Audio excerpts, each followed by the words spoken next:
Josiah keeps the Passover. Josiah kept a Passover to the Lord in Jerusalem. And they slaughtered the Passover lamb on the 14th day of the first month. He appointed the priests to their offices and encouraged them in the service of the house of the Lord. And he said to the Levites who taught all Israel and who were holy to the Lord, "Put the holy ark in the house that Solomon the son of David, king of Israel, built. You need not carry it on your shoulders. Now serve the Lord your God and his people Israel.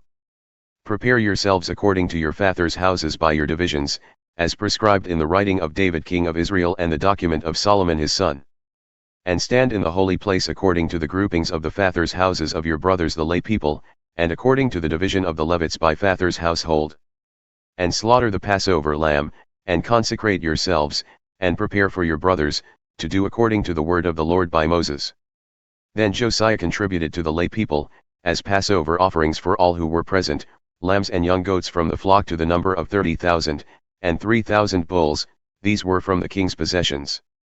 And his officials contributed willingly to the people, to the priests, and to the Levites. Hilkiah, Zechariah, and Jehiel, the chief officers of the house of God, gave to the priests for the Passover offerings 2,600 Passover lambs and 300 bulls.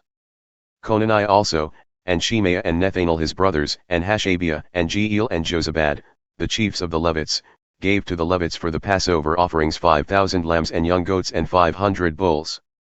When the service had been prepared for, the priests stood in their place, and the Levites in their divisions according to the king's command. And they slaughtered the Passover lamb, and the priests threw the blood that they received from them while the Levites flayed the sacrifices. And they set aside the burnt offerings that they might distribute them according to the groupings of the fathers' houses of the lay people, to offer to the Lord, as it is written in the book of Moses. And so they did with the bulls. And they roasted the Passover lamb with fire according to the rule, and they boiled the holy offerings in pots, in cauldrons, and in pans, and carried them quickly to all the lay people. And afterward they prepared for themselves and for the priests, because the priests, the sons of Aaron, were offering the burnt offerings and the fat parts until night, so the Levites prepared for themselves and for the priests, the sons of Aaron. The singers, the sons of Asaph, were in their place according to the command of David, and Asaph, and Heman, and Jeduthun the king's seer, and the gatekeepers were at each gate. They did not need to depart from their service, for their brothers the Levites prepared for them. So all the service of the Lord was prepared that day, to keep the Passover and to offer burnt offerings on the altar of the Lord, according to the command of King Josiah. And the people of Israel who were present kept the Passover at that time, and the feast of unleavened bread 7 days. No Passover like it had been kept in Israel since the days of Samuel the prophet. None of the kings of Israel had kept such a Passover as was kept by Josiah, and the priests and the Levites, and all Judah and Israel who were present, and the inhabitants of Jerusalem.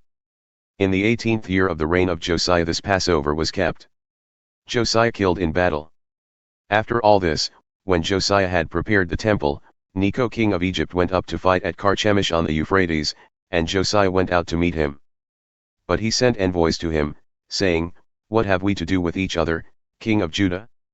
I am not coming against you this day, but against the house with which I am at war. And God has commanded me to hurry.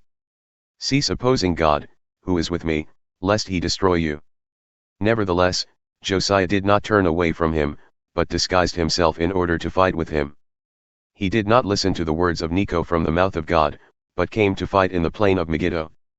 And the archers shot King Josiah. And the king said to his servants, "Take me away, for I am badly wounded."